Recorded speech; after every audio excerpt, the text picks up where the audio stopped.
दरम्यान महायुतीतील नाराजी नाट्य आणि दिल्ली दौऱ्यावरून उपमुख्यमंत्री एकनाथ शिंदेंनी पहिल्यांदाच रोखठोक उत्तर दिली आहेत। पदाधिकाऱ्यांच्या फोडाफोडीनंतर नेमकं काय काय घडलं याची सगळी माहिती एकनाथ शिंदेंनी दिली आहे। पाहूया। जे होतं ते आम्ही मनमोकळेपणाने आम्ही मुख्यमंत्र्यांच्या समोर बोललो आणि तेही म्हणाले की मी आमच्या पदाधिकाऱ्यांना अध्यक्षांना एकदम स्ट्रिक्टली इन्स्ट्रक्शन देईन की आपल्या युतीमध्ये कुठेही गालबोट लागता कामा नये। माझा तर तक्रार करणारा स्वभाव नाहीये। भाजपचे प्रदेशाध्यक्ष रवींद्र चव्हाणांनी सुरू केलेल्या फोडाफोडीमुळे शिंदेंसह त्यांचे मंत्री कसे नाराज झाले होते याची कबुली उपमुख्यमंत्री शिंदेंनी TV9 मराठीच्या मुलाखतीतनं दिली आहे। मुख्यमंत्री देवेंद्र फडणवीसांसोबत मोकळेपणाने बोलणं झालंय आणि त्यांनी आता अध्यक्षांना स्ट्रिक्टली सूचना दिल्या आहेत असं एकनाथ शिंदे म्हणाले।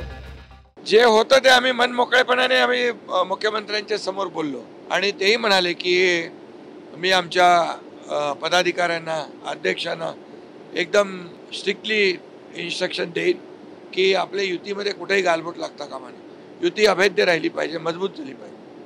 पण त्यानंतर सुद्धा म्हणजे तुमच्याकडनं तुम्ही पक्षप्रवेश थांबवली, कारण तसं नंतर ते दिसलं नाही, पण भाजपत थांबले नाही, भाजपत अजूनही सुरू आहेत आणि रवींद्र चव्हाण स्वतः असं म्हणाले की इनकमिंग काही थांबणार नाही। जर असं असेल तर ते मला असं वाटत नाही, कारण मुख्यमंत्र्यांनी एकदा सांगितल्यानंतर मग ते दोन्ही पक्षांनी पत्ते पाळली पाहिजे।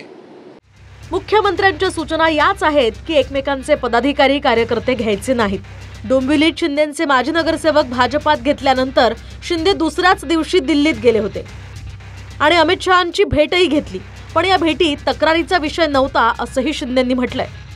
मग अमित शहांबरोबर तुमचं काय बोलणं झालं? हे बघा कसं मीडिया परसेप्शन आहे सगळं, आणि दिल्लीला जाणं म्हणजे काहीतरी तिकडे कोणाची तरी तक्रार करणं असा विषय नसतो आणि माझा तर तक्रार करणारा स्वभाव नाही आहे।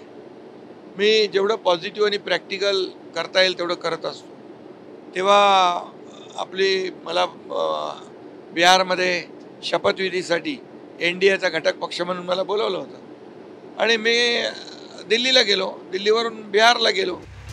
गेल्याच आठवड्यात मुंबई महापालिकेसाठी भाजपचा सर्वेही समोर आला, ज्यात 100 जागांवर विजयाचा दावा करण्यात आलाय आणि त्यानुसार भाजपनं 150 जागांची तयारी केल्याचंही बोललं जातंय।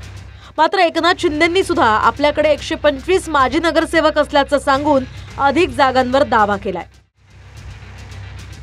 मुंबईमध्ये महायुतीची सत्ता आहे, महायुतीचा महापौर होईल। आता एक्झिस्टिंग जे सिटिंग नगरसेवक 70 जे 2017 ते 22 मधले माझ्याकडे शिवसेना पक्षात आले आणि 2012 पासून काही लोक होते, असे जवळपास 125 लोक शिवसेनेमध्ये मुंबईतले गेल्या 10 दशकामध्ये गेल्या 10 वर्षामध्ये असलेले शिवसेनेमध्ये आले।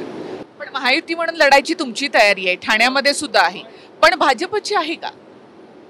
बघा आता शेवटी निर्णय घेणारे खालचे कार्यकर्ते नसतात। मुख्यमंत्री देखील पॉझिटिव्ह आहेत महायुतीसाठी। पण मग भाजपच्या 100च्या सर्वेचं काय? आता तो सर्वे आता तो ठीक आहे, प्रत्येक पक्षाचा सर्वे असतो, पण निवडणुका जाहीर झाल्यानंतर खऱ्या अर्थाने त्याला जागा वाटप सगळ्या गोष्टी ज्या आहेत त्याच्यावर चर्चा होईल। चर्चेमधूनच सगळं पुढे निर्णय होतील। मुंबईत महायुती समोर ठाकरे बंधूंनी आव्हान उभं केलंय।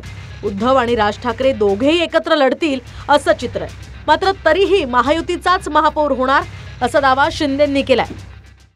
म्हणजे ठाकरे बंधू एकत्र आले तरी फारसा काही फरक पडणार नाही असं वाटतं? महायुतीचा महापौर बसेल। महायुतीचा महापौर, मात्र शिवसेनेचा महापौर? इतकी वर्ष तुमचा महापौर त्या ठिकाणी होता। महायुतीमध्ये सगळे आले।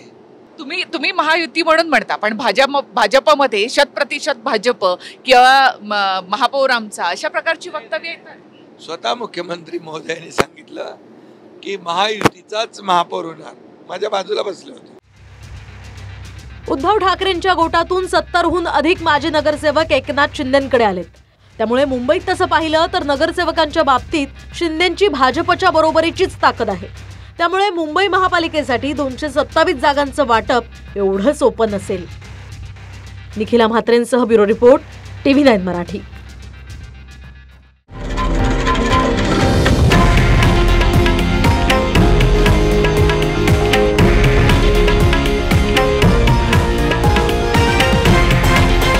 हे आहे देशातील नंबर 1 न्यूज नेटवर्क आणि आपण पाहत आहात TV9 मराठी, एकमेव.